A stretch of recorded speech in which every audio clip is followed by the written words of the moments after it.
नमस्कार, the news में आपका स्वागत है। मैं हूं आपके साथ कमलेश्वरी साहू। तो चलिए बढ़ते हैं अगली खबरों की ओर। करीब 6 महीने बाद प्रधानमंत्री नरेंद्र मोदी ने मंगलवार रात राष्ट्र को संबोधित किया। उनका भाषण वक्त के तजाके के मुताबिक संयमित और एक खास मकसद से था। उस वक्त आम आदमी के लिए था जो कोरोना महामारी के कारण बेहाल है। उसको समझाते हुए प्रधानमंत्री ने महामारी को एक तूफान की संज्ञा दी है। मोदी ने भाषण में 4 बातें खास थी। आइए इनमें सिलसिलेवार तरीके से जानते हैं कि वो कौन कौन सी बातें थी। बता दें कि मुख्य प्रसार लोगों की दिक्कतों के साथ खड़े रहने का था। कई दिनों में विपक्ष के नेता भी पूछ रहे थे कि महामारी में जब मौतों के डर और निराशा ने लोगों के मन में जकड़ लिया है, आम आदमी दवाइयों के लिए जूझ रहा है, फिर भी प्रधानमंत्री कुछ बोल क्यों नहीं रहे हैं। प्रधानमंत्री ने सीधा मैसेज देने की कोशिश की और वो ये कि मैं हूं ना, मेरी सरकार मेडिकल संसाधन जुटाने में लगी हुई है, आप बस कुछ धैर्य रखें।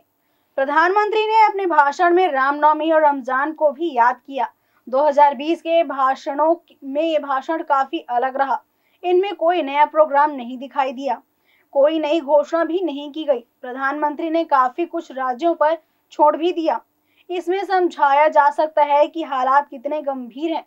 प्रधानमंत्री ने मध्यम छोटे दुकानदारों और कारोबारियों की अपार तकलीफों को ध्यान में रखते हुए मुख्यमंत्रियों को एक संदेश दिया है कि लॉकडाउन आखिरी उपाय है, उसे सख्ती से न लगाएं। खास तौर पर यह संदेश उद्धव ठाकरे की महाविकास अघाड़ी वाली महाराष्ट्र सरकार की है। बता दें कि केंद्र सरकार का रुख इस बार बहुत स्पष्ट लग रहा है कि टोटल लॉकडाउन आर्थिक गतिविधियों को बंद कर देगा और अर्थतंत्र को बहुत ही तगड़ी मार पड़ेगी। इसी कारण इलाहाबाद हाई कोर्ट ने लॉकडाउन के जजमेंट को मंगलवार को ही बड़ी तैयारी के साथ सुप्रीम कोर्ट में चैलेंज किया था और इन्हें स्ट्रेस लगाने में सफलता भी मिली थी। ऐसे दिखा रहा है कि केंद्र सरकार अर्थतंत्र की चिंता में राज्य सरकारों को लॉकडाउन न लगाने की सलाह दे रही है। प्रधानमंत्री ने कहा कि सरकारी अस्पतालों में टीकाकरण मुफ्त में ही किया जाएगा, जैसा अभी होते आ रहा है।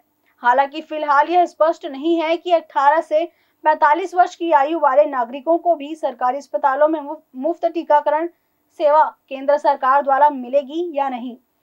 ऑक्सीजन, दवाइयों और हॉस्पिटल में बेड की सुविधा, इन सभी को प्राप्त करने में जो कठिनाइयां हैं, उसको नजर रखते हुए प्रधानमंत्री ने कहा कि जैसे ही उनकी सरकार इन सभी मुसीबतों को दूर करने के लिए काम करती आ रही है। हालांकि भाषण द्वारा लोगों का जोश बढ़ाने के लिए प्रधानमंत्री काफी प्रयत्न किए, लेकिन जमीनी हकीकत इतनी पीड़ादायक है कि प्रधानमंत्री काफी संयमित लगे।